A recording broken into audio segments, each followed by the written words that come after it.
Hola, buenas tardes. ¿Cómo andan? De Secretaría Académica, ¿me podrán habilitar compartir pantalla, por favor?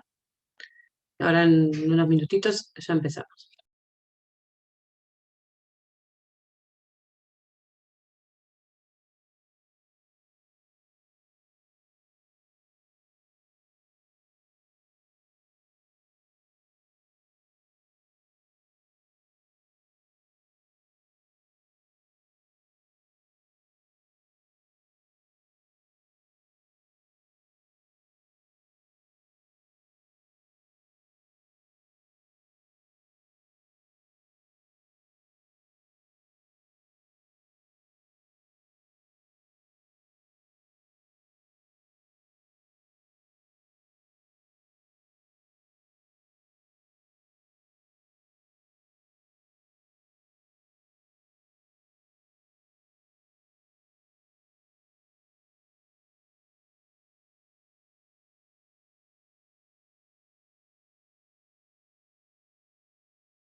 ¿Cómo andan?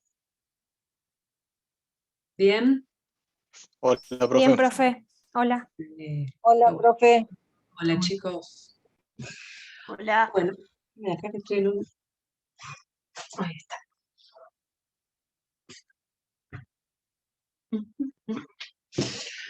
Bueno, a ver, como siempre voy a hacer la misma pregunta. ¿Hasta dónde llegamos el otro día?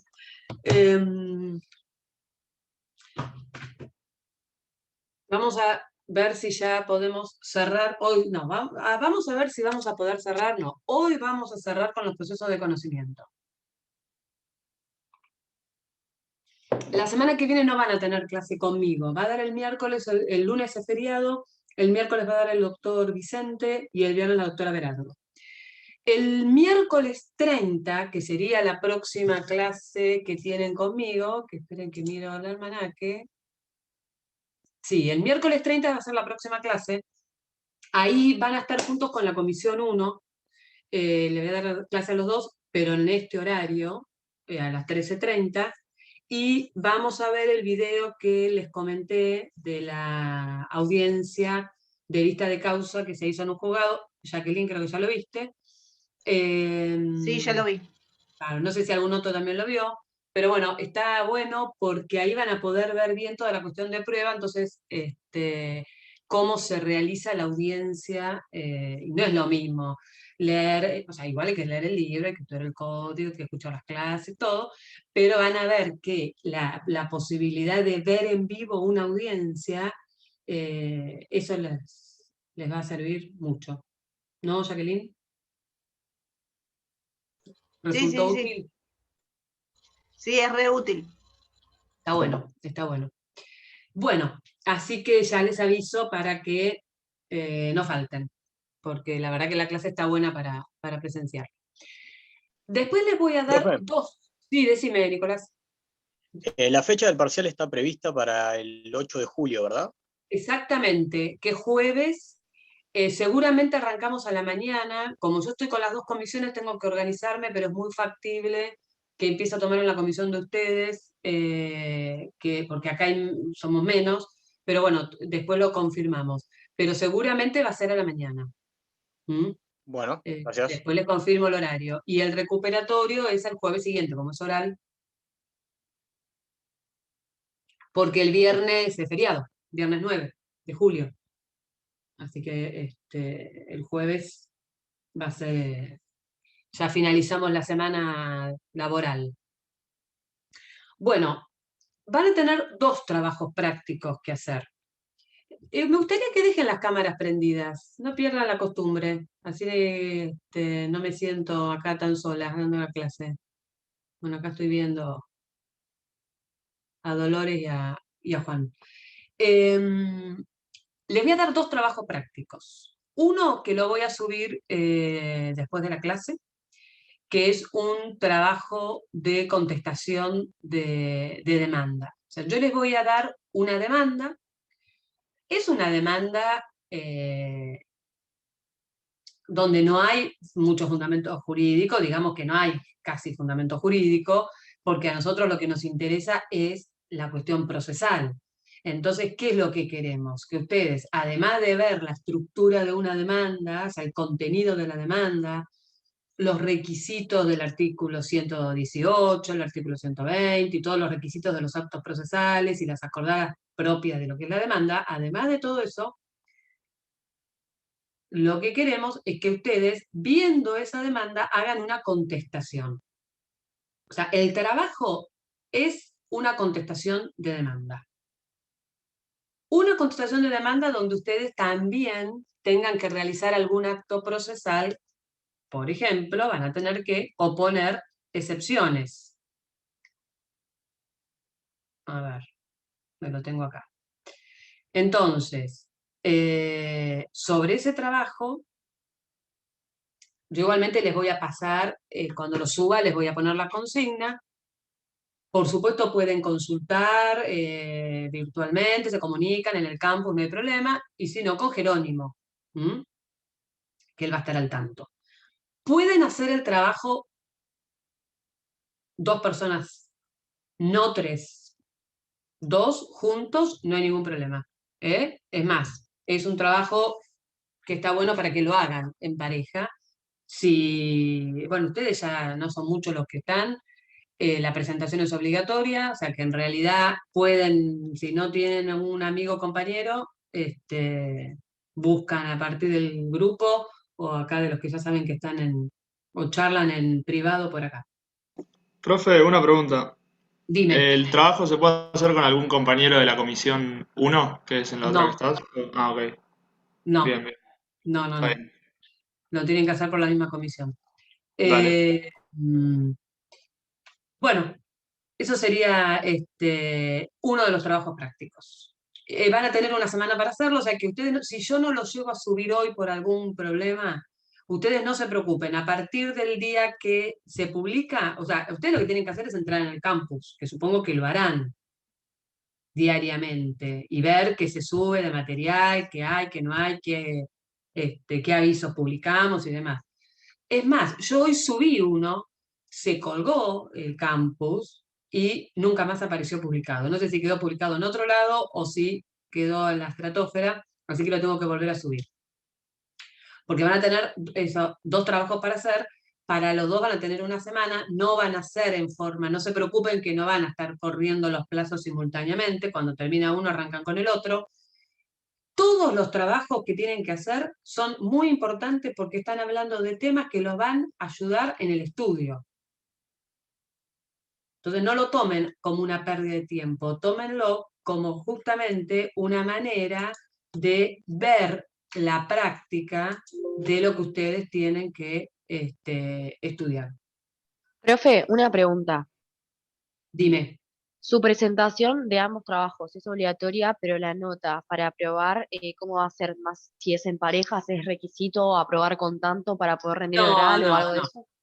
No, la presentación les va a dar, es obligatoria y es una nota de concepto. Como tienen nota de concepto por la asistencia a clase, como tienen nota de concepto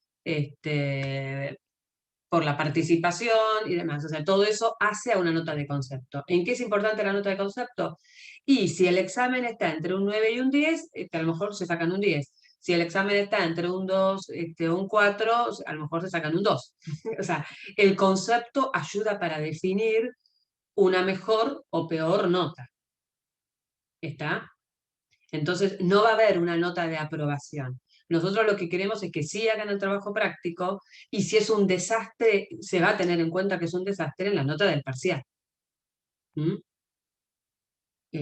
Ahora, si dan un parcial excelente y el trabajo práctico fue un desastre, y bueno, la nota verá reflejada que el concepto es malo. ¿Está claro? No sé quién le había preguntado. Yo, Catalina, profe. Sí, sí, claro. Catalina. Perfecto. Me queda ahí, me hice un café, me quedó toda la espuma ahí dando vuelta.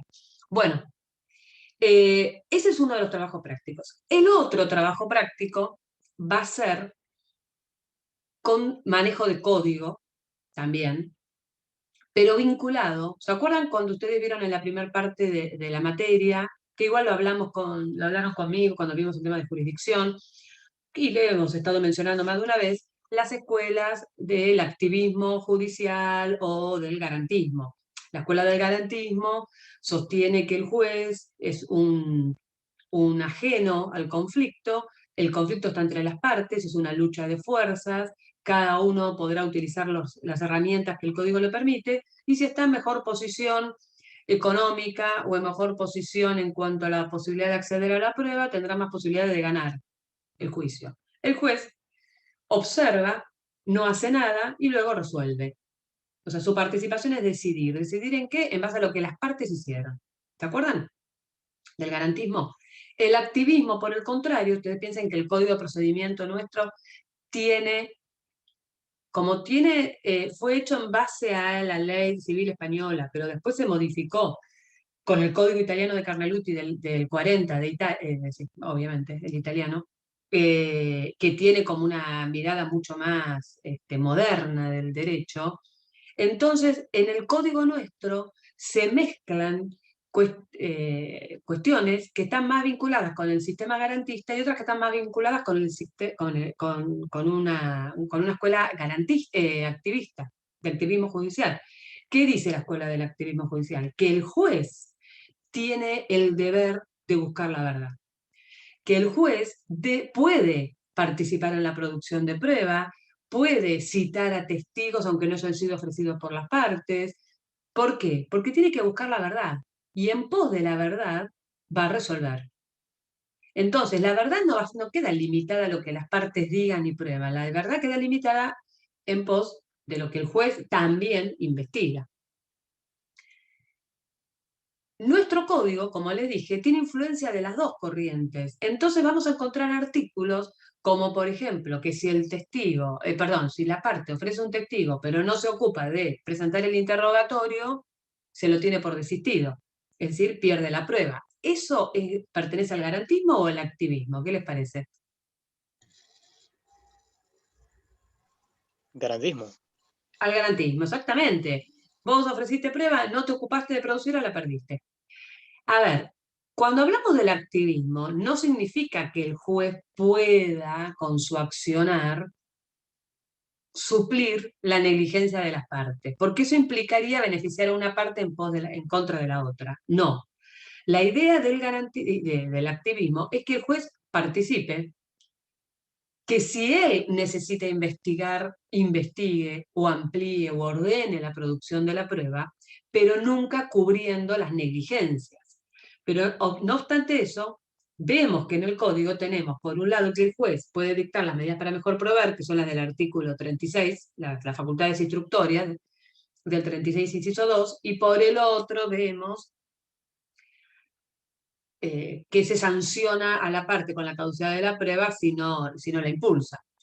Entonces, de alguna manera, encontramos los dos sistemas mezclados. Entonces, lo que ustedes tienen que hacer es analizar las facultades instructorias, fundamentalmente, del juez, y los deberes que tiene el juez, y por otro lado, qué es lo que pasa con respecto a la prueba en relación a las partes para poder determinar si ese artículo sigue una línea garantista o activista.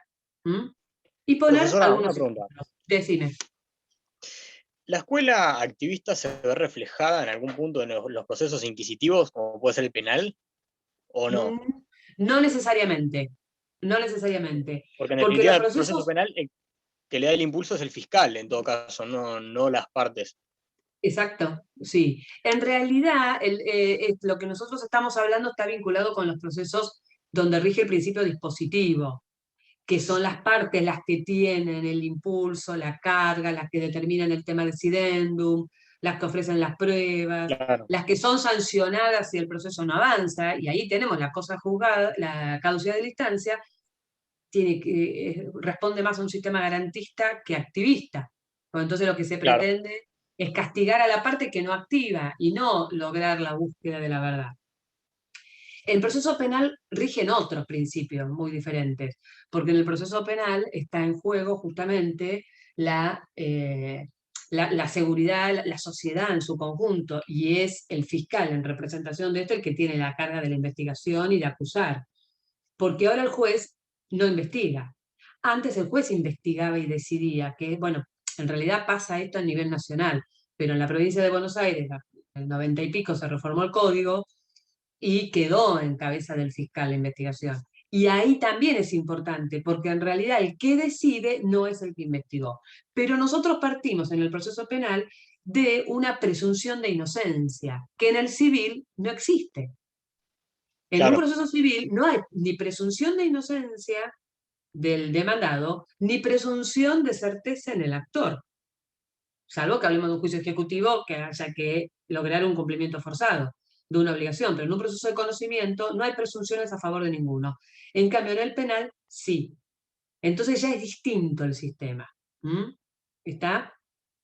Por eso esto limítenlo a lo que es el proceso civil y comercial. Porque incluso si nosotros estamos hablando de los procesos de amparo, los procesos colectivos, incluso los procesos laborales, los de familia fundamentalmente, el juez tiene muchas más atribuciones propias del activismo. Porque un juez de familia, si toma conocimiento que hay maltrato a la mujer o maltrato a los menores, a los niños, que surge a través de un proceso de divorcio, aunque no tenga una denuncia de violencia de género o de maltrato con respecto a los niños, puede tomar las medidas necesarias. O sea que acá no estamos hablando que está respetando el principio de congruencia, se está excediendo, está investigando, está yendo más allá. ¿Pero por qué? Porque está el interés superior del niño, porque están los derechos consagrados por justamente por el tema de lo que es la violencia de género, que pone a la mujer, obviamente, por una cuestión de que no tenemos la fuerza que tiene el hombre, en una cuestión de desventaja, además de todos los resabios sociales históricos. Todo esto hace que hay una mayor protección al más débil. Y esa mayor protección al más débil genera que los jueces de familia tienen una forma de trabajo, o debería, no sé si es siempre, más vinculada con el garantismo, perdón, con el activismo judicial que con el garantismo. En cambio, en civil y comercial, donde las partes son iguales, donde hay equidad, donde los derechos de una no pesan más que los de la otra, donde no hay presunciones de inocencia, donde no se puede violar el principio de congruencia, vemos que también el juez debe buscar la verdad y que hay pautas de estos en el código, vinculadas fundamentalmente con lo que es la prueba. Entonces, lo que yo quiero es que ustedes la teoría la lleven a la realidad, porque que ustedes sepan la teoría de memoria y que no entiendan nada de lo que dice el código, a mí no me sirve, pero menos les va a servir a ustedes, que son los que tienen que aprender y los que el día de mañana van a ejercer la profesión. Entonces, eso está bueno. Profesora, Sí, dime.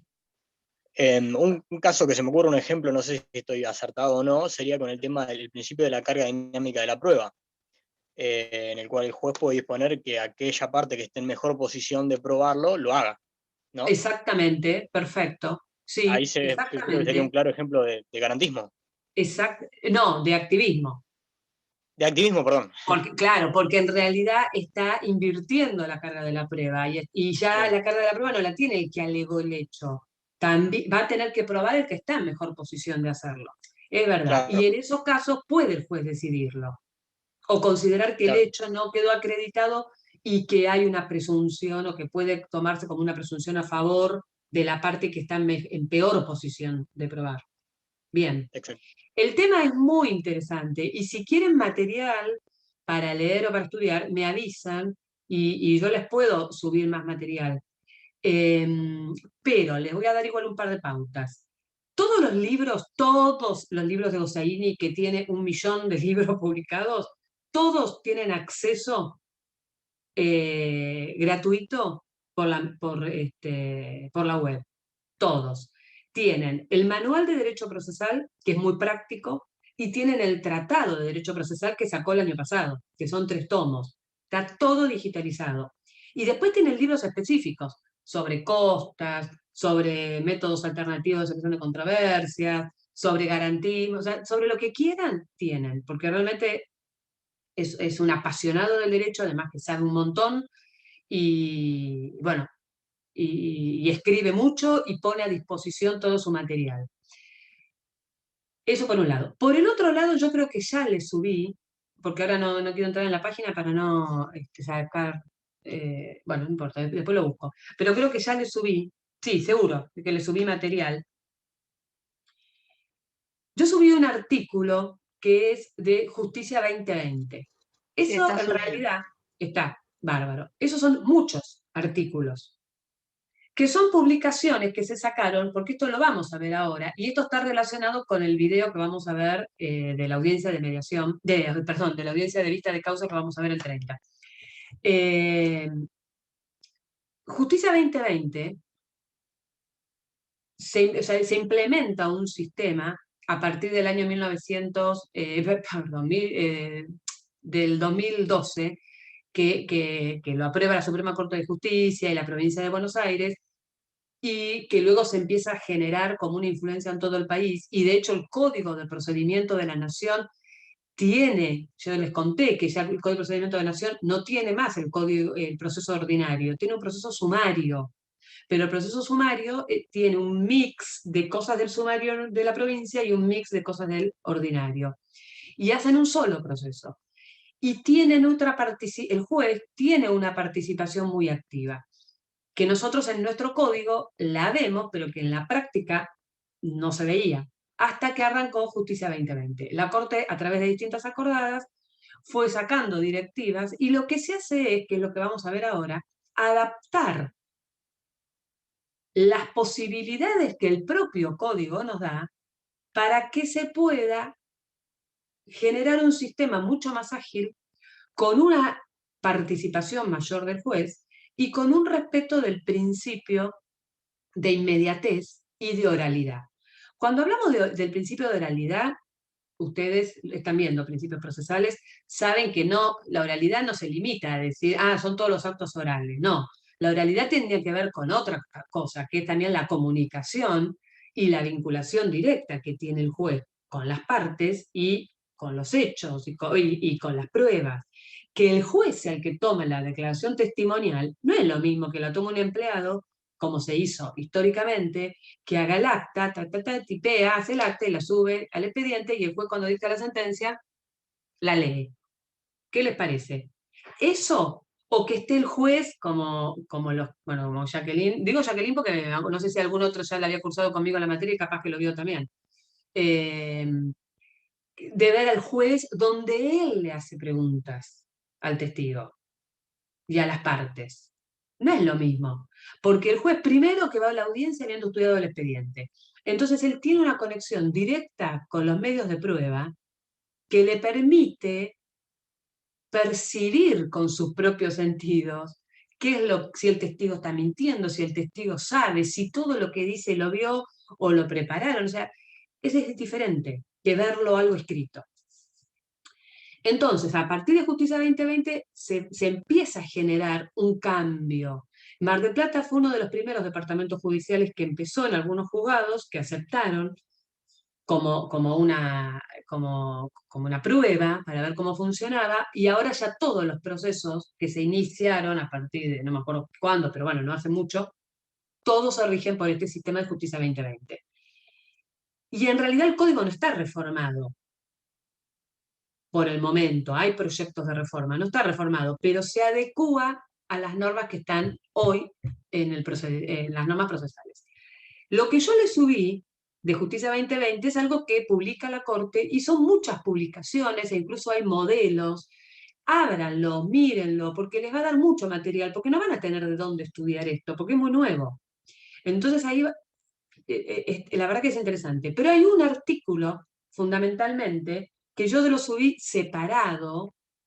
¿Qué más? Sí, porque yo ahora, a ver, si yo me pongo acá, a ustedes no les estoy sacando, ¿no? ¿O sí? ¿Siguen viendo el...? Se ve bien ahí, sí, se ve bien. Sí, se ve. Perfecto. Dice requisitos fiscales ahí. Está bien, lo cambié, pero no importa. Pero por lo menos siguen viendo eso, y no es que no están viendo ahora que yo entré en el campus, por ejemplo. No.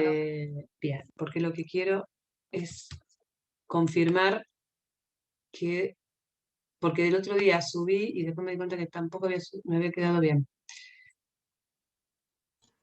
Sí, hay dos de Justicia 2020.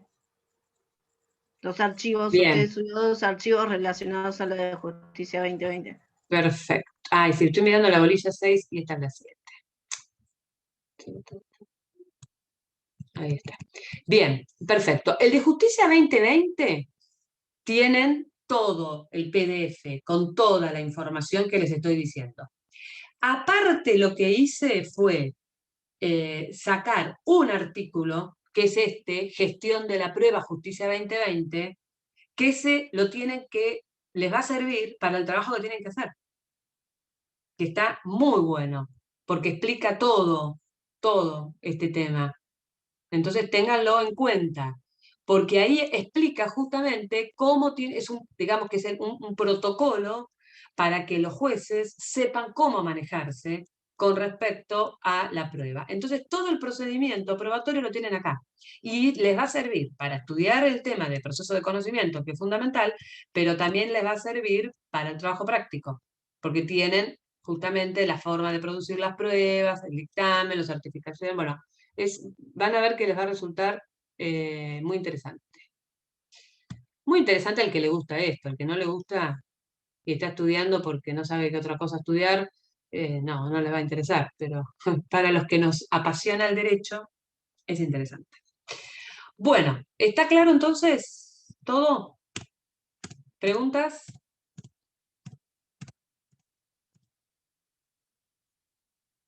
Yo, profe, tengo una pregunta. Dime.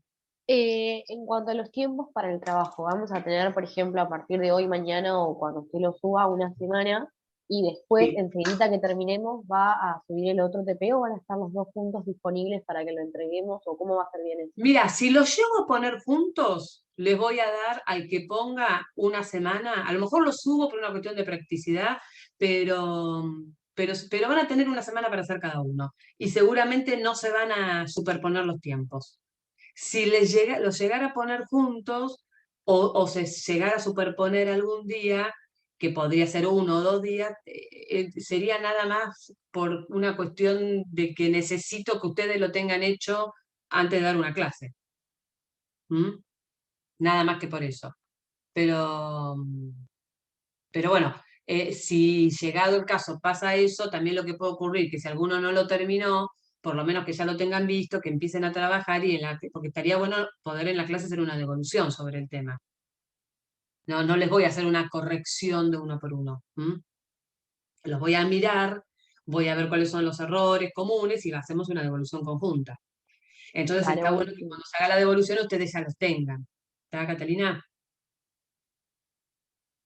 Sí, profe. Bien. ¿Alguna otra cosa? Bueno, como para ver que no haya quedado nada pendiente, de rebeldía habíamos visto los artículos, todos los artículos del código que teníamos que ver, ¿se los llegué a dar o se los di solamente a la otra comisión?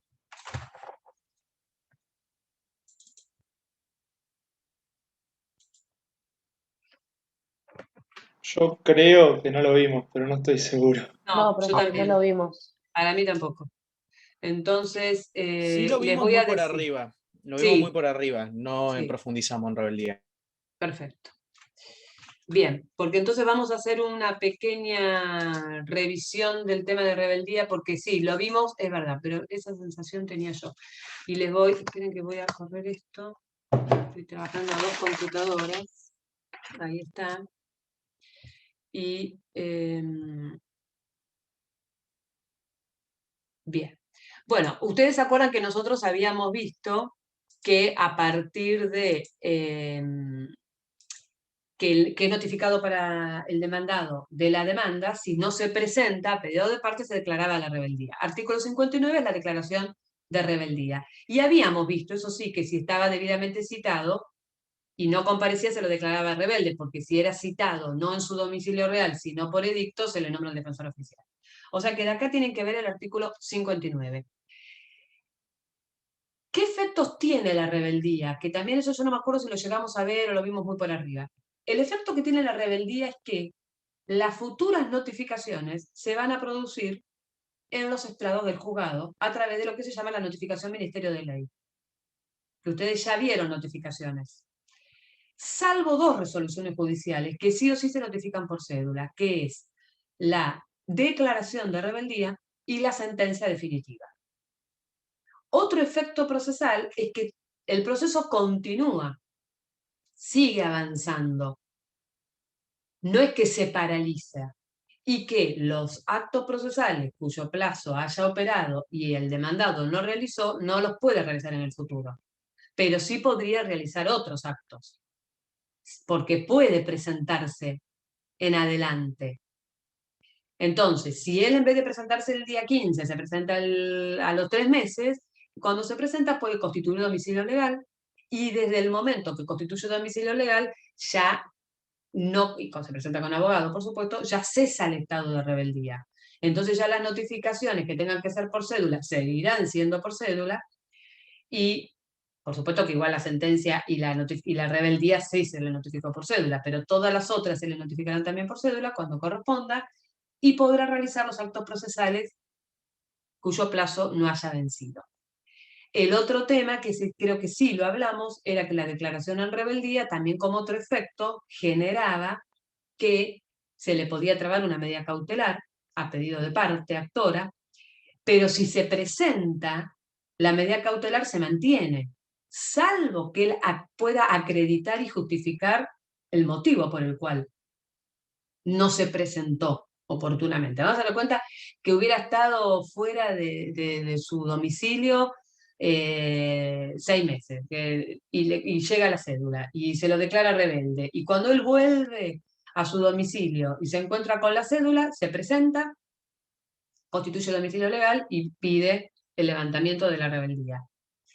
Y pide el levantamiento de la cautelar y de la rebeldía. Ahí sí podría, porque podría justificar que él estaba en otra provincia y que cuando pudo volver se encontró. También podría a lo mejor pedir la nulidad de la notificación, pero ese ya sería otro tema. Con respecto, estamos hablando a la declaración en rebeldía que se mantiene.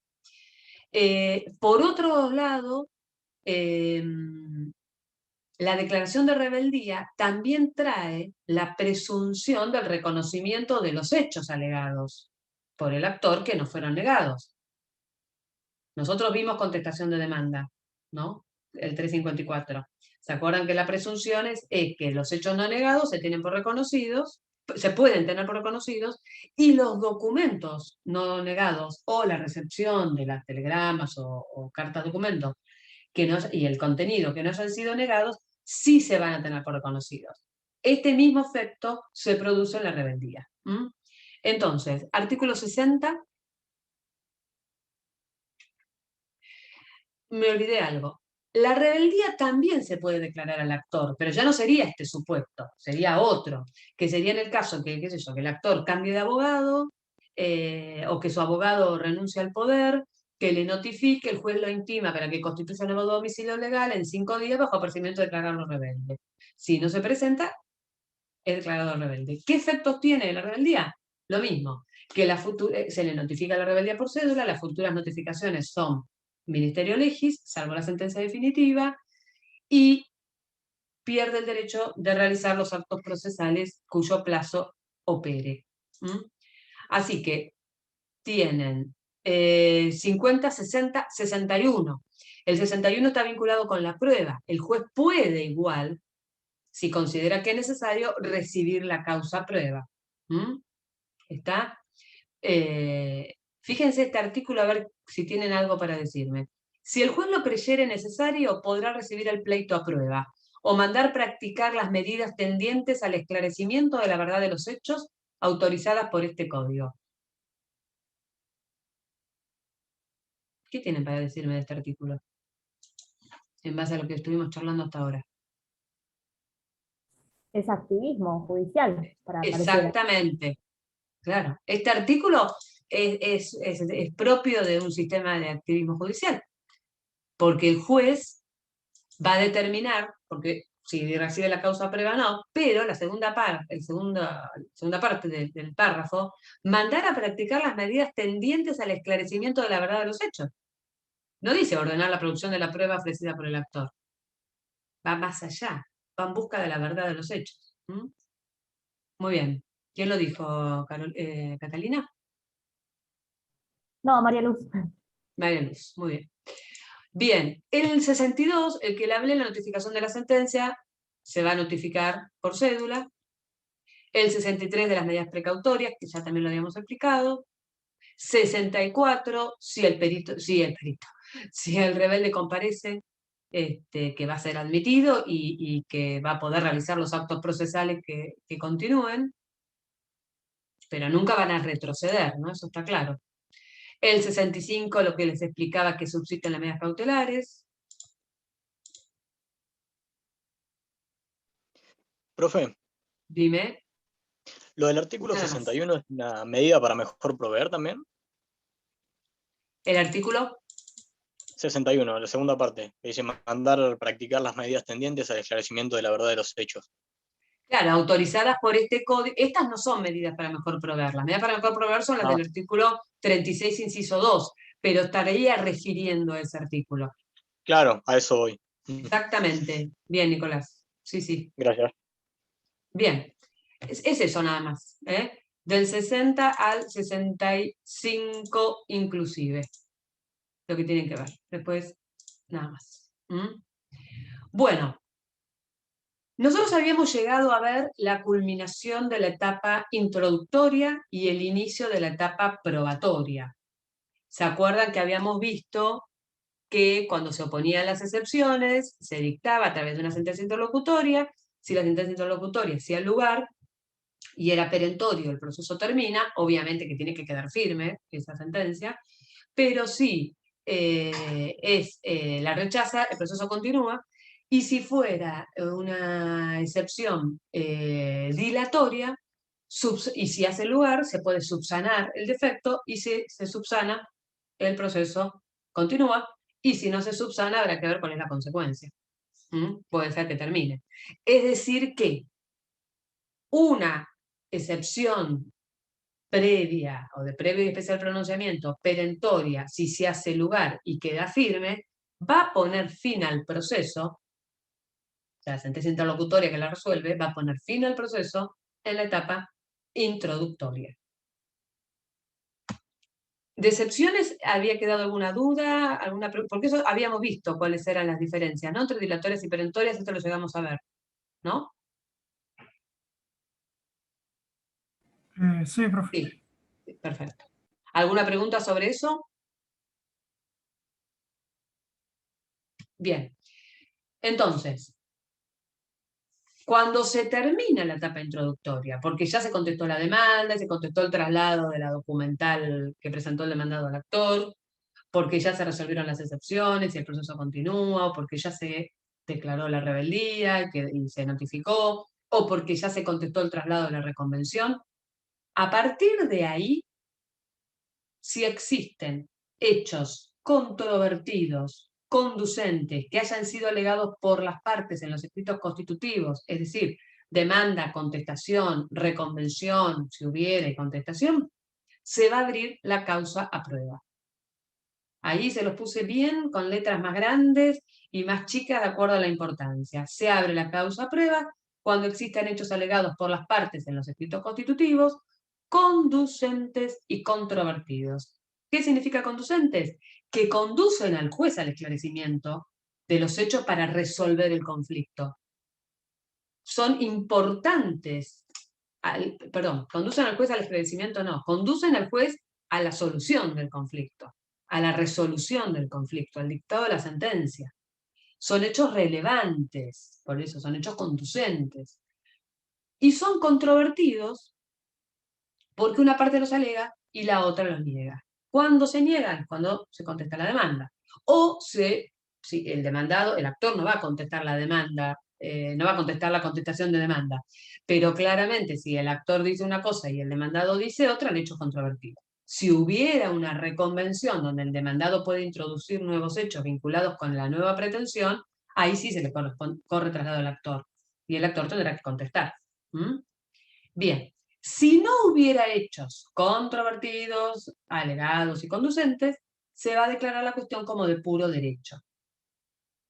Esta resolución judicial da inicio a la etapa probatoria. Se llama etapa probatoria aún cuando declara la cuestión como de puro derecho.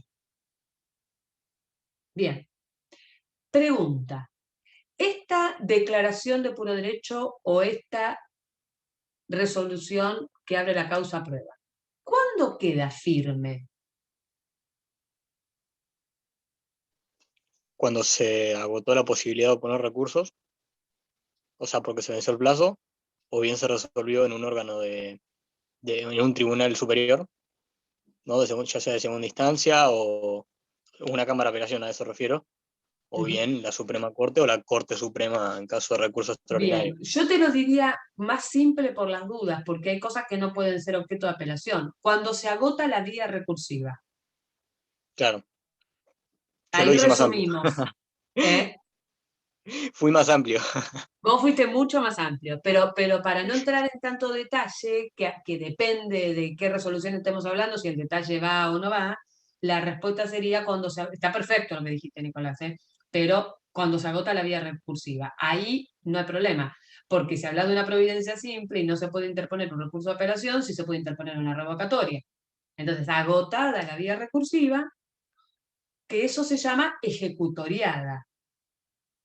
O consentida, que cuando las partes, a partir de la notificación, la consienten expresamente, le dan conformidad, o les vence el plazo y no interpusieron recurso. Entonces ahí queda consentida. Muy Profe, bien. Sí, cuando puedas te pregunto. Ah, terminaste decime. con la anterior. Bien. Cuando se declaran las cuestiones de puro derecho, o sea, no deja de ser algo entre partes, o sea, contencioso. No, contencioso era. Cuando era. Sí, contencioso no deja de controvertido. ser algo contencioso. Y la discusión en qué está sobre la pena que le corresponde al hecho o la sanción que corresponde. A ver, Juan, un par de aclaraciones.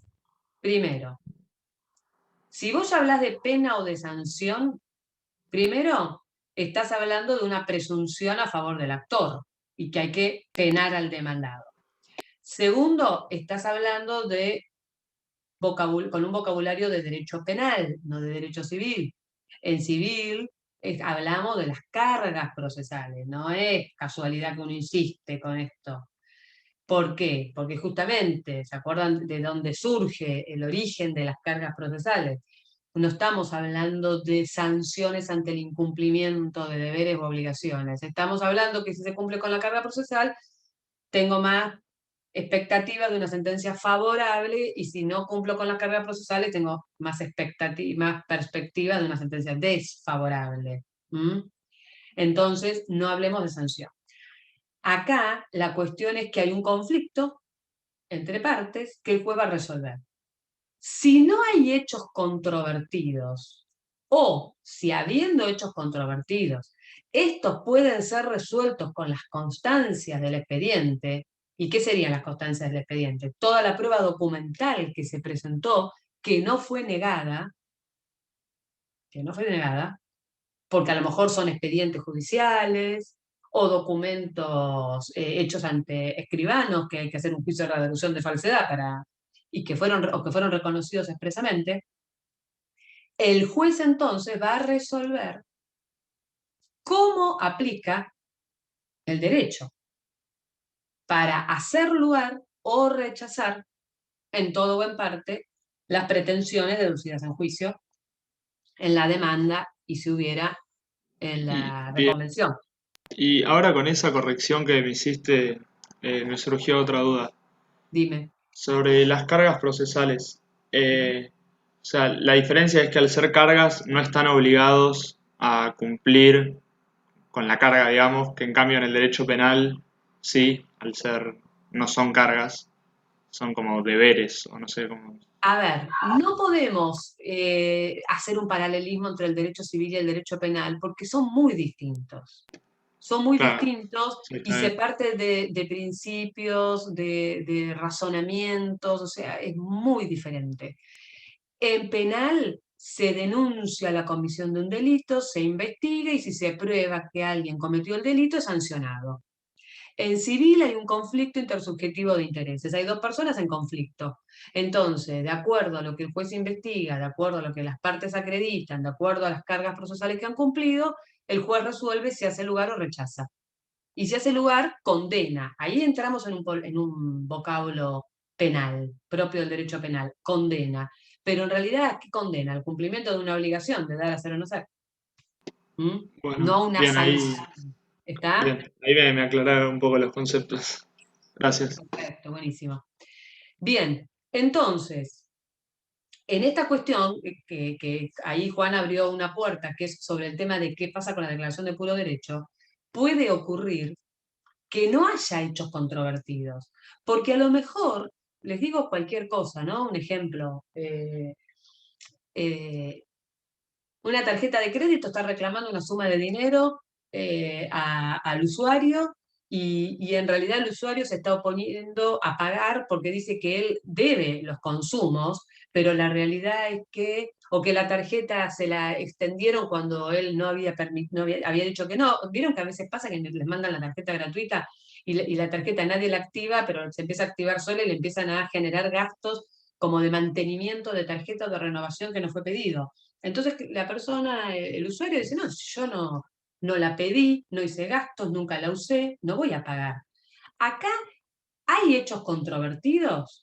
No, porque la tarjeta no dice que él hizo consumo. La tarjeta dice que la tiene, que no, y no pagó la renovación y los gastos administrativos mensuales. Acá hay una cuestión jurídica. Los hechos no son negados por una parte o por otra. No hay conflicto de hechos. Acá hay prueba documental que fue reconocida, cartas documentos que fueron reconocidas, porque esta discusión se viene planteando, pero la cuestión es básicamente jurídica. Entonces el juez tendrá que aplicar el derecho civil, por supuesto que acá va a pasar la transversalidad que genera lo que son los derechos del consumidor, y tendrá que dictar la sentencia haciendo lugar o rechazando la demanda que está planteando la tarjeta de crédito. No hay hechos, o sea, si la tarjeta estuviera diciendo, o el banco estuviera diciendo que él hizo determinados consumos con la tarjeta y el otro lo niega, ahí sí.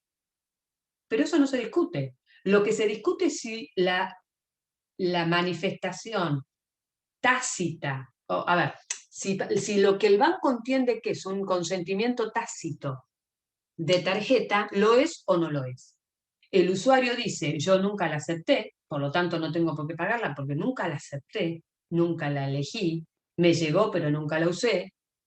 Y el banco puede decir, no, los efectos de la recepción, si uno no los devolvió al banco, significa que los gastos administrativos los tiene que pagar igual, o la renovación la tiene que pagar igual.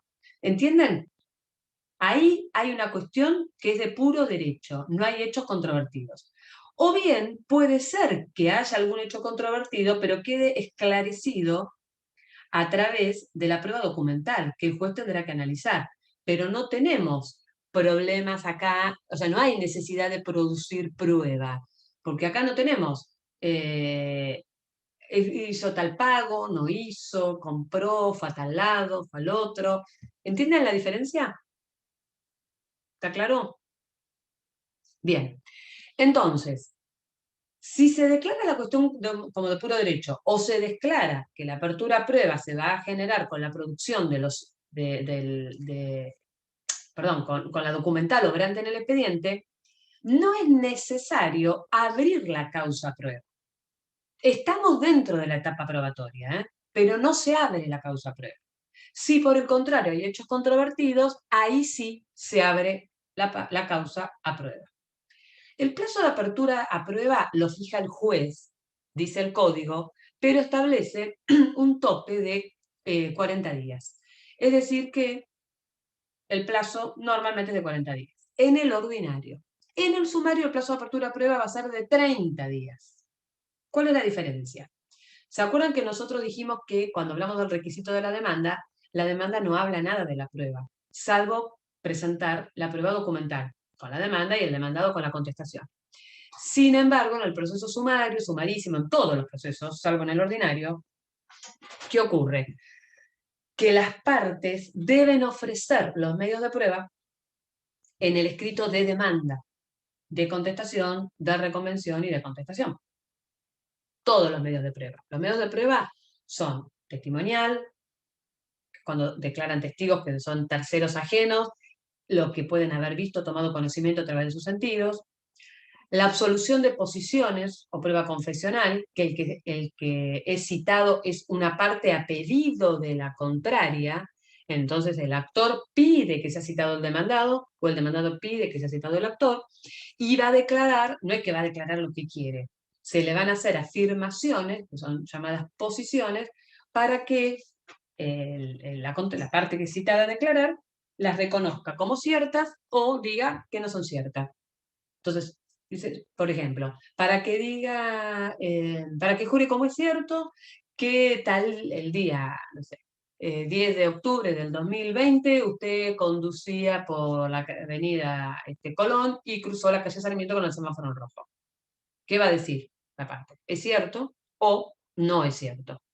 Si reconoce los hechos van quedando obviamente probados. Si lo niega, no tiene un efecto jurídico, porque la realidad es que nadie está obligado a declarar contra sí mismo, entonces no se puede tomar la negativa como una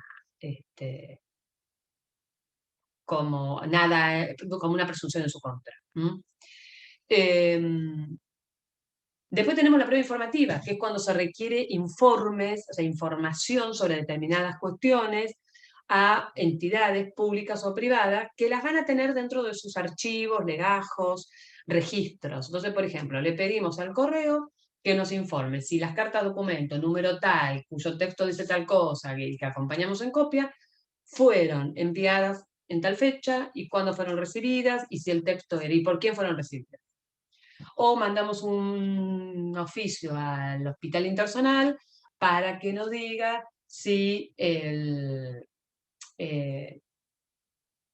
nos mande la historia clínica de la persona, del actor, para comprobar qué daños tuvo, cuándo ingresó, qué efectos tuvo el accidente, etcétera, etcétera. Entonces tenemos documental, informativa, testimonial, absolución de posiciones, pericial. La prueba pericial es cuando se sortea o se elige, ahora vamos a ver la diferencia, un profesional de alguna ciencia diferente al derecho, que el juez no tiene el deber de conocer, para que justamente aporte elementos y conocimientos específicos de otra ciencia al juez. Entonces, por ejemplo, en un accidente de tránsito, ¿qué perito podríamos pedir? Un accidente de tránsito donde se reclaman los daños y perjuicios generados por el choque, por ejemplo, ¿no? Un perito mecánico.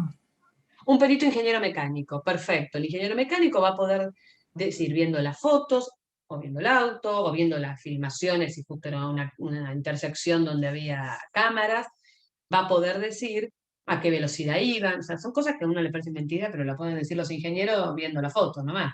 A qué velocidad iba, si frenó, si no frenó, quién invistió a quién tenía prioridad de paso. Toda esa explicación. Perfecto. Bueno, ¿Qué otro perito? Y en el caso de que haya daños, uno médico, ¿no?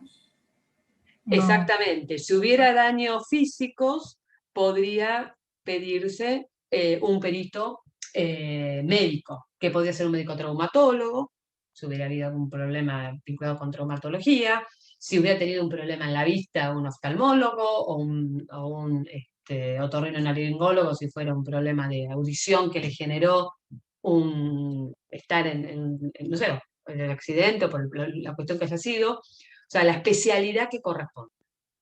Puede ser un perito contador, un perito calígrafo para determinar si la letra y la firma pertenece o no a tal persona, etc.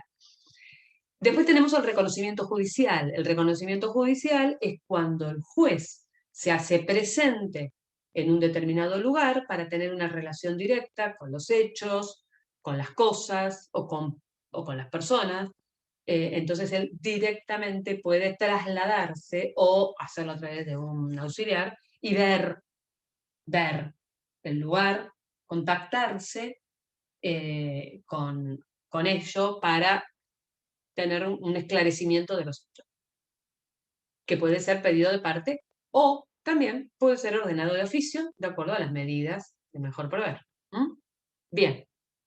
Entonces, estos medios de prueba se pueden ofrecer en un proceso ordinario dentro de los 10 primeros días, y acá voy a lo que pregunté, que explicó, creo que fue Nicolás, de cuando queda firme el auto de apertura a prueba. Cuando queda firme, no cuando se dicta. Es decir, que el juez dicta el auto de apertura a prueba, abre la causa a prueba por el término de 40 días, se notifica, bueno, cuando queda firme, ¿que cuándo va a quedar firme? Si las dos partes van a estar notificadas. ¿Cuándo quedaría firme con respecto al proceso en este supuesto? ¿A partir de cuándo se considera que está firme? Vamos a dar cuenta que nadie se opuso. Cuando pasó el plazo establecido por la ley. ¿El plazo de quién? El plazo de apertura a prueba. ¿Pero O de qué sea, esos parte 10 días. hablas? ¿De qué parte hablas? Del demandado. Del último que se notificó. Claro. Del último que se notificó. Porque ustedes piensen que hoy, con las resoluciones judiciales autonotificables, ¿qué ocurre? Hoy el juez dicta la autoapertura a prueba, que es una resolución judicial que se notifica por cédula, la dicta y ahí mismo notifica arrobando los domicilios constituidos de las partes. Entonces el mismo día que sale el despacho, la resolución judicial, me llega a mí la notificación electrónica. Entonces yo ya hoy quedé notificada de la apertura a prueba.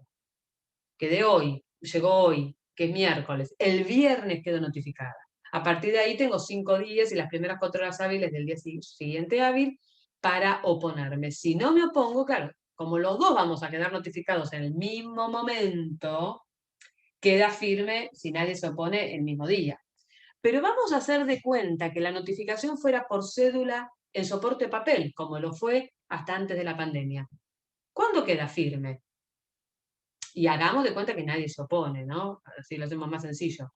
Si se opusieran, cuando queda firme, al último. O sea, si yo estoy por la parte demandada y a mí la cédula me llega hoy, pero al actor le llegó el lunes, al actor le va a quedar firme, bueno, el lunes es feriado, el martes, el miércoles, con cargo de la semana que viene. Y a mí, que la cédula la recibí hoy, me va a quedar firme el jueves, el viernes, después de las 12. O sea que cuando queda firme la resolución judicial en su conjunto para todas las partes, cuando queda firme para el último que se notificó. ¿Está claro, Nicolás y demás?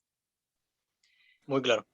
Perfecto. Entonces, si es el viernes que viene, ahí queda firme y ahí empieza a correr el plazo de 10 días para ofrecer los medios de prueba. ¿Mm?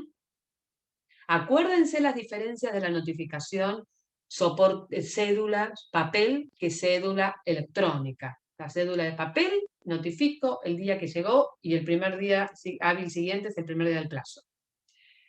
Cédula electrónica notifica el día de nota, el martes o viernes siguiente, inmediato. ¿Mm?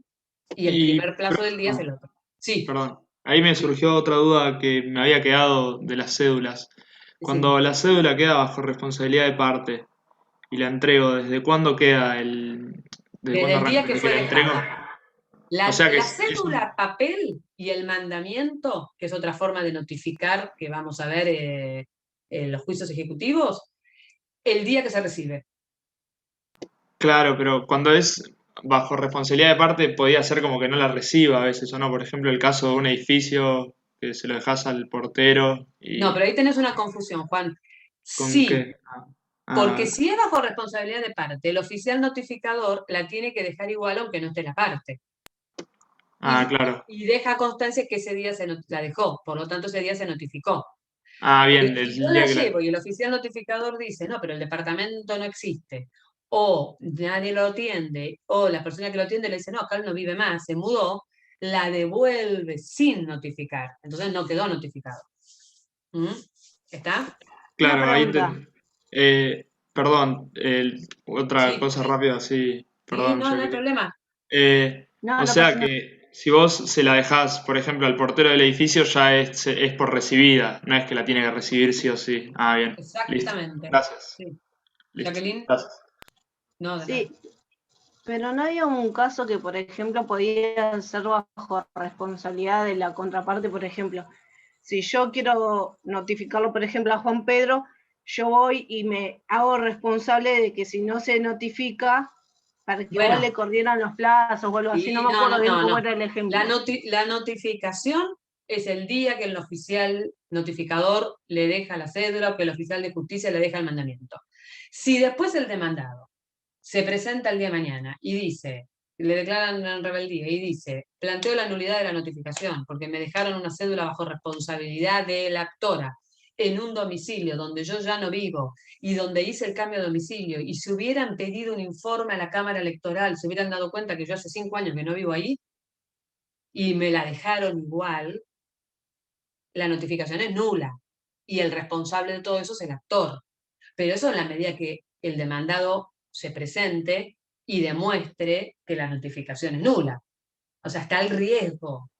Que el actor no haya tomado las medidas necesarias para Exacto, verificar el domicilio. exacto. Listo, gracias. De nada. Bien, entonces, como en el proceso sumario los medios de prueba se ofrecen con la demanda y contestación, no necesitamos los 10 días para ofrecer las pruebas. Por eso, en vez de 40, en el sumario, el plazo de apertura a prueba, que según el código lo único que dice es que lo fija el juez, en la práctica lo fijan a los 30 días. ¿Está? Bien. Yo ahora igual les voy a... en los procesos ordinarios se forman los llamados cuadernos de prueba. Yo les voy a decir, la verdad, no sé qué está pasando en este momento, porque estoy también buscando un artículo, estoy haciendo todo al mismo tiempo.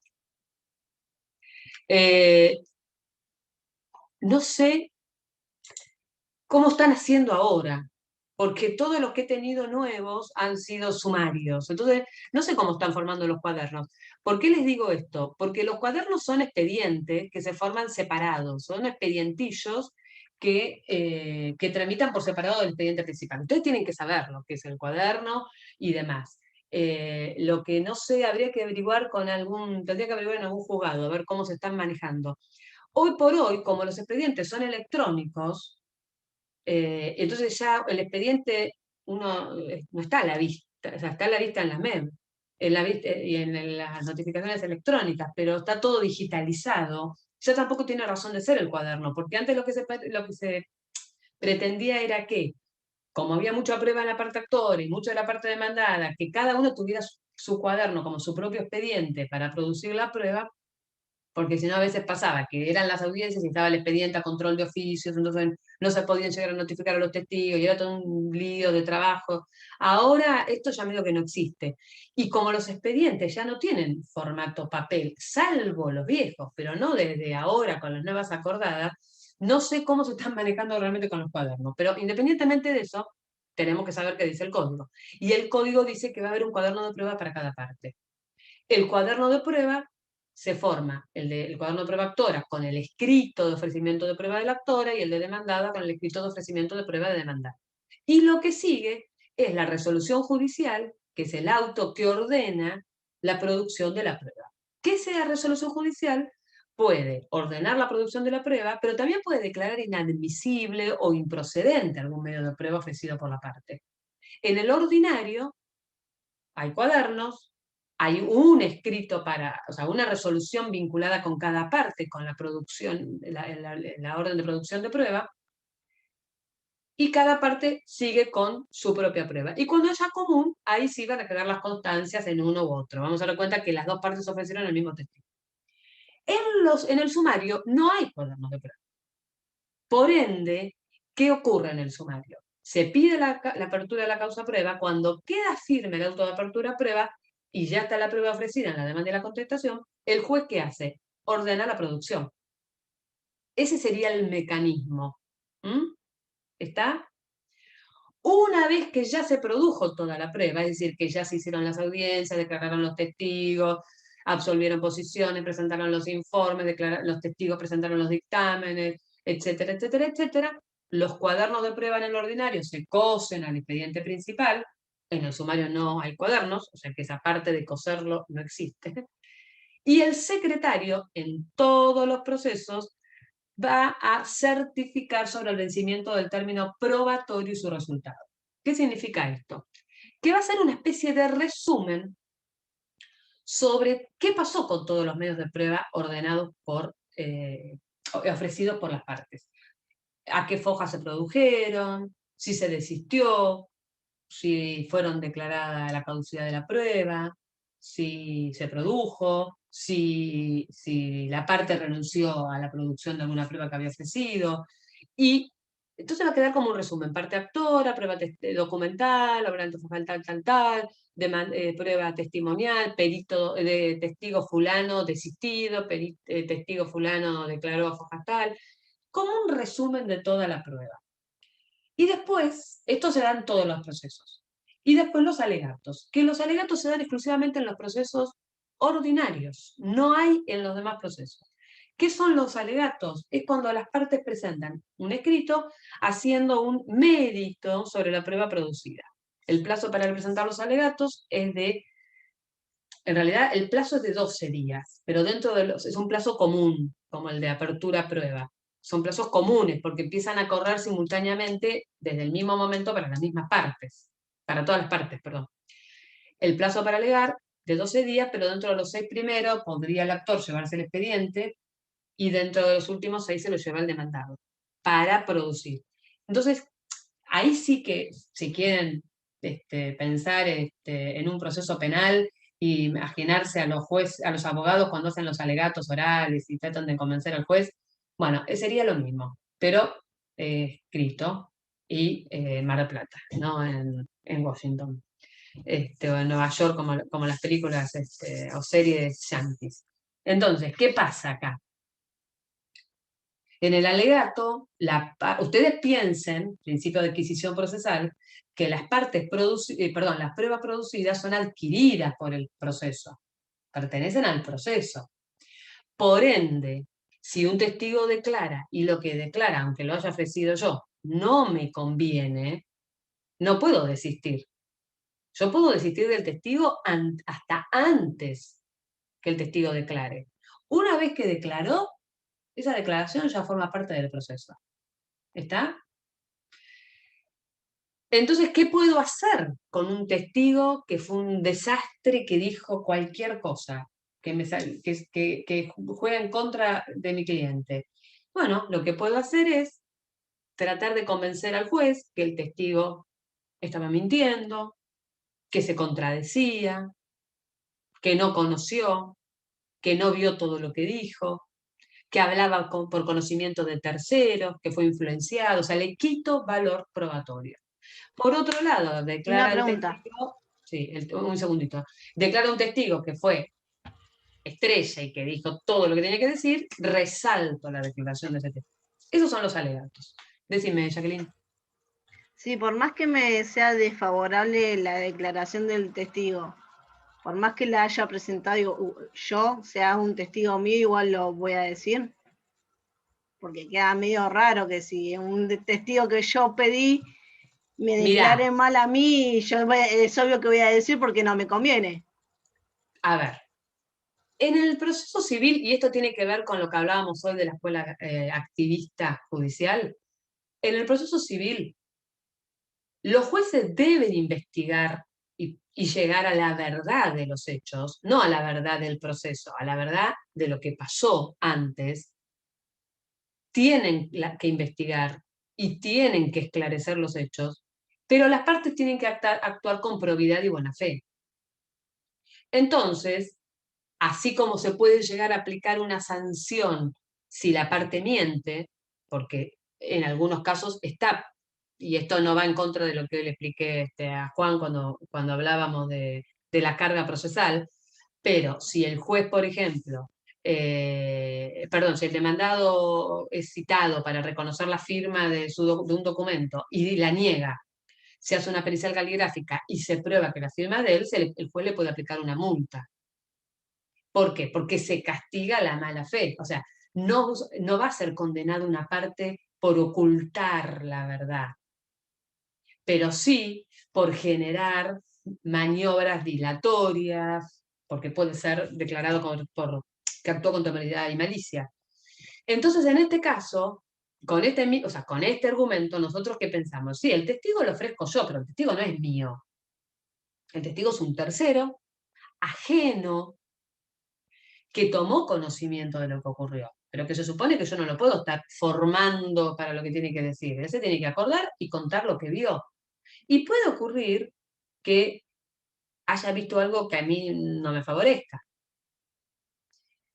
Pero bueno, yo ahí trataré de quitarle valor probatorio en el alegato.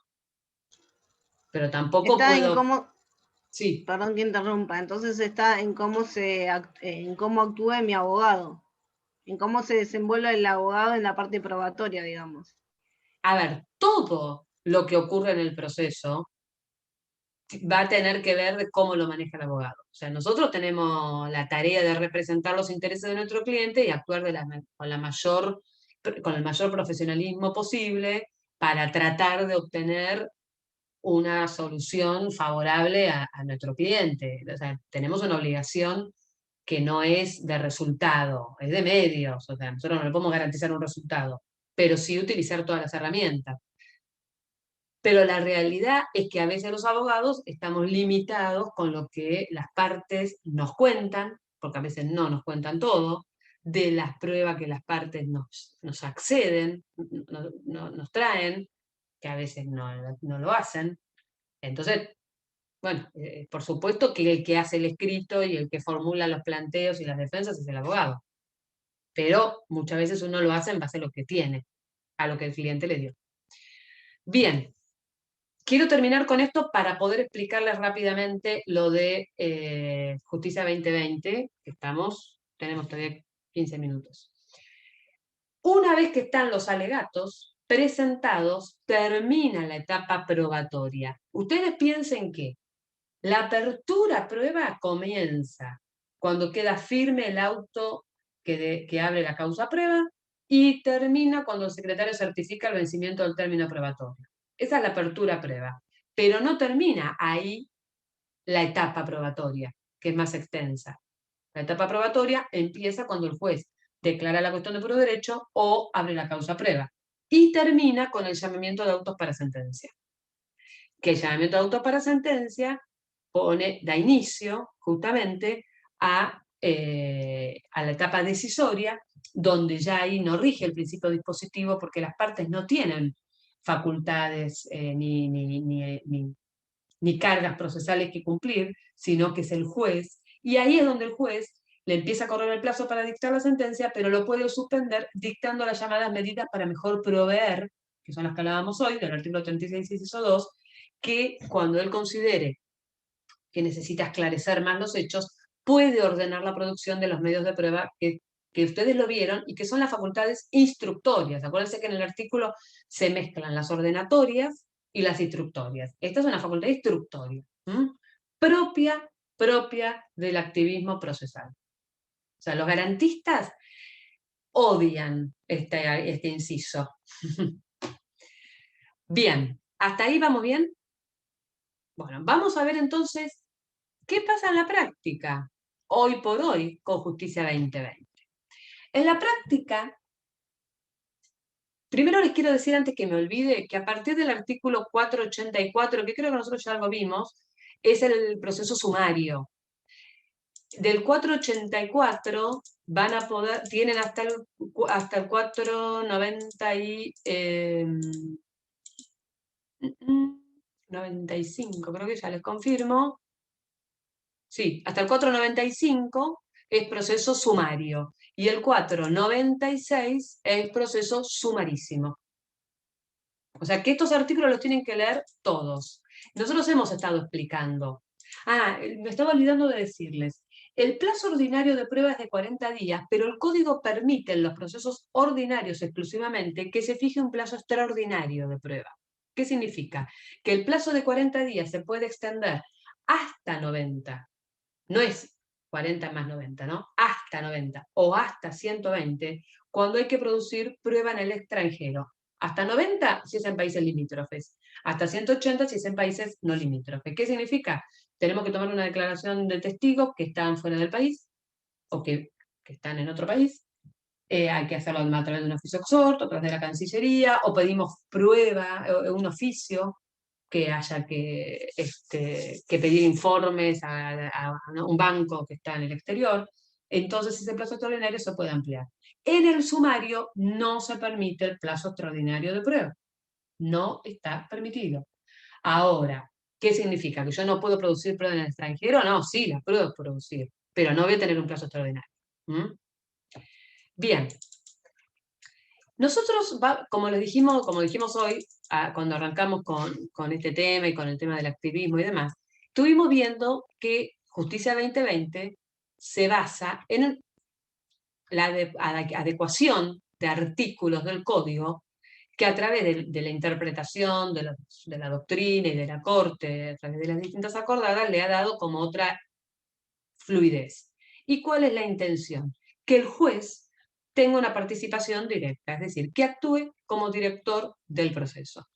El artículo 458, creo que es, sí, el 458, que habla de, 458 y 459, que habla de la prueba pericial en el proceso ordinario, les marco una diferencia, les hago una aclaración. En el proceso ordinario, la prueba pericial se puede realizar cuando las partes quieren producir prueba sobre una misma especialidad, pueden requerir un perito único que se sortea de la lista oficial y ambas le plantean los puntos de pericia. O sea, el perito no es que va y dice lo que le parece, el perito contesta los puntos de pericia que las partes le plantean o las ampliaciones que el juez le pide.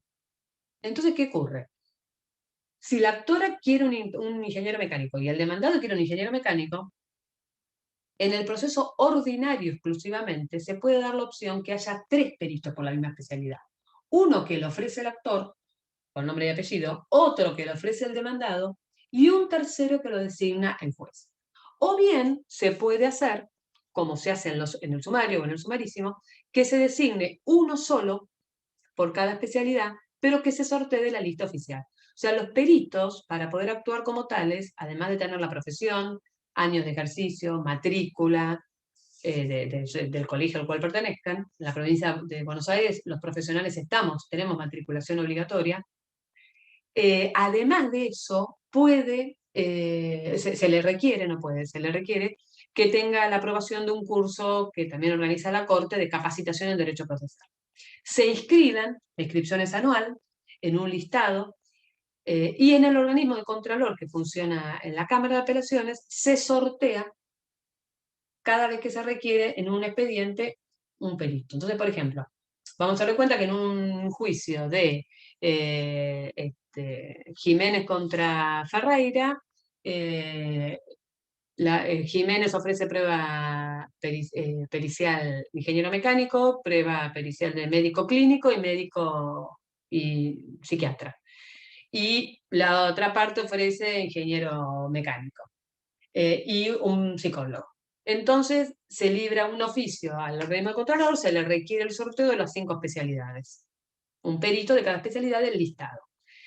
Ahí es un perito único. Pero en el ordinario, como les dije, puede haber 3 de la misma especialidad. No es muy común, porque eso es muy costoso, porque hay que pagar los honorarios de 3. Cuando tenemos uno, que es de la lista oficial, que es imparcial, que es un auxiliar del juez, que es sorteado, no es designado por una parte, o es designado del juez de un listado que el juez tiene de acuerdo al sistema y de acuerdo a la especialidad. Entonces el código, en el artículo 458, dice, y de paso ya se van incorporando estos conceptos, al ofrecer la prueba pericial se indicará la especialización que han de tener los peritos y se propondrán los puntos de pericia. La otra parte, al contestar la vista, es decir, que se va a correr traslado a la otra parte de la pericial y de los puntos de pericia, en el ordinario, o cuando lo hagan la demanda, en los demás casos, puede proponer otros puntos que deban constituir también objeto de la prueba y observar la procedencia de los mencionados por quien la ofreció. Es decir, que la parte propone, el perito propone los puntos de pericia, se le corre traslado a la contraria, y la contraria puede también pedir adherir a esa prueba, o proponer más puntos de pericia, o se puede oponer a la prueba o a algunos puntos de pericia. El juez dictará resolución y si considera admisible la prueba pericial, señalará una audiencia. Y acá vamos a la audiencia del 459, que es a la que quería llegar. En la audiencia a que se refiere el artículo anterior, primero, las partes de común acuerdo designarán el perito único, o, si consideran que deben ser 3, cada una de ellas, con la conformidad de la contraria, propondrá uno y el tribunal designará el tercero. Los 3 peritos deben ser nombrados conjuntamente, en caso de incomparecencia de una de las partes, bueno, no importa. Después ustedes lo leen. Segundo, inciso, se oirá a las partes acerca de las observaciones que formulen respecto de los puntos de pericia. El juez los fijará, pudiendo agregar otros o eliminar los que considere improcedentes o superfluos, y señalará el plazo dentro del cual deberán expedirse los peritos. Si la resolución no fije dicho plazo, se entenderá que es de 30 días. ¿Está? Entonces, ¿qué estamos viendo acá dentro del proceso ordinario? Que el juez va a fijar una audiencia. Va a fijar una audiencia para resolver quiénes son los peritos, si van a ser 3 o va a ser 1, cuáles son los puntos de pericia. En la práctica esto no ocurría. Se hacía a través de traslados escritos y después el juez resolvía. Pero era todo escrito. Ahora, lo que hace el juez es fijar, con el auto de apertura a prueba, una audiencia preliminar. Y esto es lo que yo les subí, que les dije que aparte corté ese artículo porque es muy importante. La audiencia preliminar tiene por finalidad justamente de primero intentar una conciliación. El juez trata de que las partes lleguen a un acuerdo. Si no llegan a un acuerdo, o sea, la audiencia preliminar es la que a partir de ahí se va a fijar el auto de apertura a prueba y se va a determinar cuáles son los medios probatorios a producir. Entonces las partes si no llegan a un acuerdo y ven que hay hechos controvertidos, van a analizar qué prueba es procedente, qué prueba es improcedente, de qué prueba se desiste, de qué prueba no. Van a acordar cuántos, si van a seguir con 3 peritos de la misma especialidad o acuerdan que haya uno solo designado por el juzgado. Todas estas cuestiones se resuelven en la audiencia preliminar. Entonces, ¿qué resultado da la audiencia preliminar? Primero, la posibilidad de un acuerdo que pone fin al proceso. Sería un método, un modo alternativo de resolución de conflictos a través de una conciliación, porque estaría el juez presente. Primero. Si no hay conciliación, se determinan cuáles son los hechos controvertidos, cuál es la prueba relevante, cuál es improcedente o irrelevante, qué va a pasar con la prueba testimonial, y ahí mismo se ordena la producción de la prueba y se fija la audiencia de vista de causa. La audiencia de vista de causa es la audiencia donde se va a producir, ante la presencia del juez y de los abogados de las partes, se va a producir la prueba testimonial, la prueba de absolución de posiciones o confesional, que es la que declaran las partes, y, si también el juez lo considera necesario, puede citar a los peritos para que den explicaciones o amplíen el dictamen. Para que se realice la prueba, la audiencia de absolución de posiciones, tiene primero que haberse producido la prueba informativa y los dictámenes, y si hubiera reconocimiento judicial también. Es decir, entonces, que en el auto que se provee la prueba de la audiencia preliminar, se va a ordenar la producción de la prueba y se va a fijar la audiencia de vista de causa. ¿Qué puede ocurrir?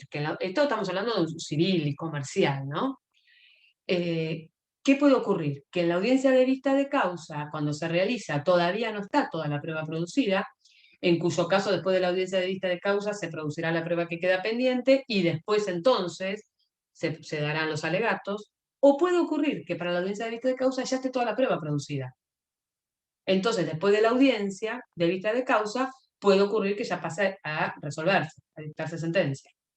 Si fuera un proceso laboral, es distinto, porque el proceso laboral, la ley de procedimiento laboral ya determina cuál va a ser, que va a haber una audiencia de vista de causa. Y para que se dé la audiencia de vista de causa, ya tiene que estar producida la prueba pericial, la prueba informativa. Entonces, en la audiencia de vista de causa se intenta una conciliación. Si no hay conciliación, los 3 jueces, porque acuérdense que es un tribunal de instancia única, con los abogados y la parte, toman las audiencias testimoniales, absolución de posiciones, y se dan los alegatos in voce, o sea, verbalmente, y ahí pasa sentencia. En cambio, en civil, no. Pero bueno, estamos mejor que antes, porque realmente son muy importantes estas audiencias. Obviamente que es mucho más trabajo para el juez, porque el juez, para tomar la audiencia, tiene que tener el expediente estudiado, tiene que haber analizado la prueba, porque si él va a tener una participación activa en la declaración, con la declaración de los testigos o de las partes, necesariamente tiene que estar en conocimiento de qué es lo que pasó en el proceso. Pero, por otro lado, a partir de eso, él puede preguntar, repreguntar, ampliar ¿cómo es? Las explicaciones del perito, etc. Y con todo eso va a tener un mayor conocimiento de lo que está ocurriendo. Y ese mayor conocimiento de lo que está ocurriendo ya le va a dar en la cabeza la idea de qué es lo que realmente ocurrió. ¿Está claro? Ustedes piensen que el artículo 36, inciso 12, nos está dando la pauta de la prueba. ¿Cómo? Perdón. No, que dijiste 36, inciso 12. Ay, sí, perdón, inciso 2. Bueno, en general todo. Fíjense ustedes que el inciso 1 es una facultad ordenatoria, ¿no? El inciso 2, ordenar las diligencias necesarias para esclarecer la verdad de los hechos controvertidos, respetando el derecho de defensa de las partes. El inciso 3 es ordenatorio, corregir algún error material o suplir algún, o sea, que sería lo que se da, que nosotros también lo podemos hacer a pedido de parte con la aclaratoria. El inciso 4 es mitad y mitad, porque él puede disponer la comparecencia personal de las partes para intentar una conciliación, que ahí sería ordenatoria, o para requerir explicaciones respecto al objeto del pleito. Ahí está tendiendo a saber qué pasó, a esclarecer la verdad de los hechos. Acá es cuando el juez puede hacerle preguntas a las partes. Se basa en este inciso, no es que Justicia 2020 está reformando el código. No, está dándole herramientas al juez que estaban en desuso, pero que están en el código, y estas son bien del principio de la escuela activista. Quinto, decidir en cualquier momento la comparecencia de los peritos y de los testigos para interrogarlos acerca de todo aquello que crea necesario. Es lo mismo, lo puede citar a la audiencia de vista de causa. Y como el juez tiene el deber de concentrar en un mismo acto todos los actos procesales y las audiencias, lo concentra en una audiencia de vista de causa. Y ahí declaran todos. Y bueno, por supuesto, ahí ese es recontrainstructoria, el inciso 5. El 6 también, porque puede él pedir que se agreguen los documentos que están en poder de las partes o de los terceros, o impulsar de oficio el trámite cuando existen fondos inactivos de menores incapaces, a fin de que representen, bueno, esto ya sería también instructiva, no ordenatoria, sino la vería más instructoria. Pero bueno, esto ya es distinto porque estamos hablando de otro tema. Bien, y el 34, dentro de los deberes, fíjense ustedes que el juez, quiero ver, no, les estoy diciendo algo mal, porque no es en el 34 que tiene, sí, en el 34 inciso 5, concentrar en lo posible en un mismo acto o audiencia todas las diligencias que sean menester realizar. Concentrar,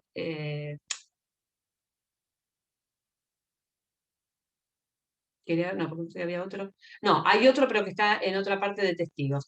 Ahí también estamos viendo que son elementos que le dan al juez la posibilidad, o que le dieron a la Corte, de este sistema de justicia 2020 se instrumente de esta manera.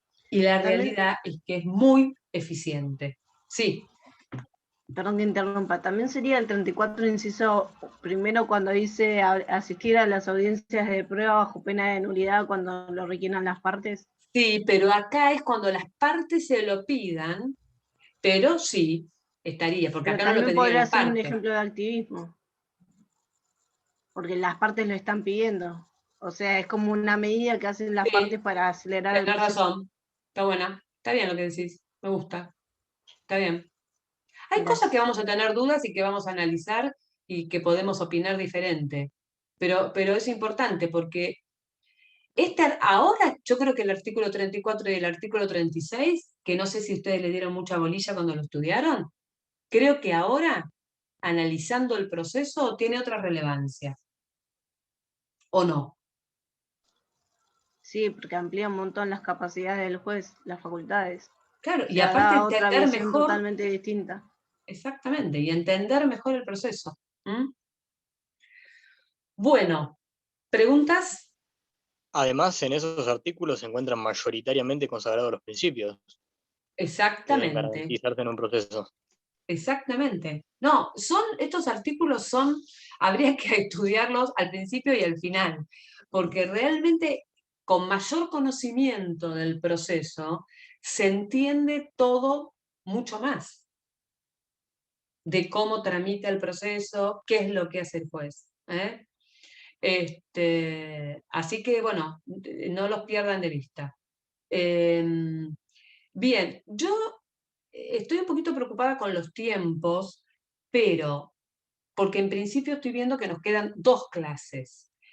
Como la clase que viene voy a dar eso, lo que podemos hacer es, de última, que la clase que viene es el 30, de última lo que puedo hacer el 30 es, cuando terminemos con el video, puedo avanzar con algo que les va a servir a todos, ¿sí? Porque nos queda proceso de ejecución, que ya vimos un montón, pero hay que verlo. Voluntarios universales, especiales, esos son 5 minutos, y colectivos. Sí, no sé quién me habló.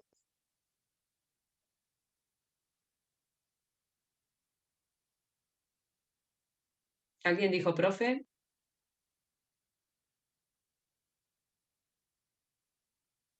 ¿No? Sí, yo sé, pero justo se me fue la conexión. Igual está bien, Ah, tenemos 2 clases nomás. claro. Lo que pasa es que se nos va a ir bastante la clase que viene, la del 30. Pero bueno, no importa, nos vamos a arreglar. Yo igualmente les voy a subir material de procesos colectivos y voy a subir ya también un PowerPoint que tengo de procesos de ejecución para que también los vayan mirando y demás, que de procesos de ejecución vimos un montón, porque lo más importante es como que ya está todo visto.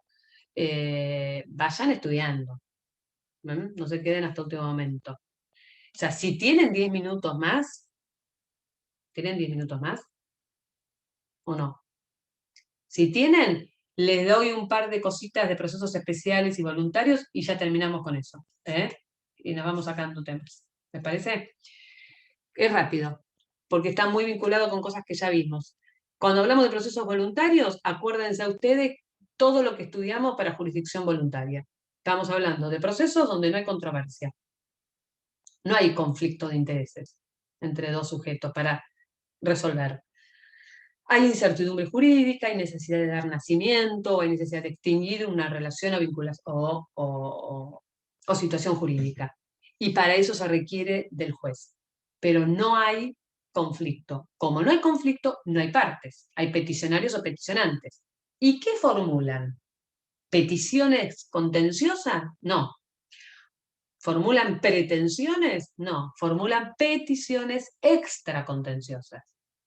Entonces se acuerdan, por ejemplo, que nosotros habíamos visto que el proceso voluntario, o sea, lo vimos como jurisdicción voluntaria, podía requerirse la homologación de un acuerdo. Se hizo un acuerdo en mediación con la mediadora o se hizo un acuerdo privado entre las partes. Entonces, ¿qué hacemos con ese acuerdo? Se presenta y se le pide al juez que lo homologue para darle los mismos efectos que una sentencia definitiva. ¿Hay conflicto? No, no hay. Hubo, pero no hay. ¿Está? Entonces, los procesos voluntarios son realizados ante los jueces con distintas finalidades. Esto, por ejemplo, homologar un acuerdo, dar efectos y calidad de cosa juzgada, equiparar una sentencia a un acuerdo privado. Sería un caso. Otro caso, dar nacimiento a una relación jurídica, a una adopción, o que se extinga un matrimonio y se modifique la situación jurídica de las partes, que dejan de ser cónyuges para ser divorciados y haber terminado la sociedad conyugal. Entonces, esa situación jurídica, esa relación jurídica se modifica, se extingue o nace a partir de la participación del juez. Por eso se acuerdan que dijimos que eran procesos que por su naturaleza eran más de carácter administrativo que jurisdiccional. Bien, y los procesos especiales son aquellos procesos que están regulados en el código como tal, que en realidad siguen las normas de los trámites sumarios o ordinarios, pero tienen características propias. Y acá tenemos lo que es mensura y deslinde, alimentos y listas expensas, división de condominio, desalojo, Profe, usucapión adquisitiva, sí. en el caso del condominio, cuando hay ausentes, por ejemplo, para pedir la partición, que se debe hacer por vía judicial, ¿es un proceso voluntario? Porque en definitiva no hay una controversia. Sí, hay controversia. A ver, bueno, vos me hablas que hay un ausente, pero en realidad hay Claro, controversia. Claro, bueno, habría que ver un caso particular cómo podría llegar a porque ser, habría pero en controversia en términos caso de que los condóminos no se pongan de acuerdo o lo haya un tercero pongan. interesado que se oponga, ¿no?, a la partición. Sí, a ver, si hay ausencia, estoy pensando el caso concreto, no tengo una respuesta, sí, la tengo que pensar la respuesta, no tengo una respuesta del código que diga algo o tal o cual cosa. Pero en principio, aunque no haya una oposición expresa, es imposible dividir el condominio sin la conformidad de la contraria. Y la conformidad de la contraria no la tengo, por el Claro, motivo que sea. Entonces no es que no hay una controversia, pero hay un conflicto. sobre derechos reales que requiere ser resuelto por el juez. El proceso voluntario no hay otra parte, porque acá vos tenés que hacer una división de condominio, tenés que demandarlo, aunque se presente el defensor oficial y lo defienda.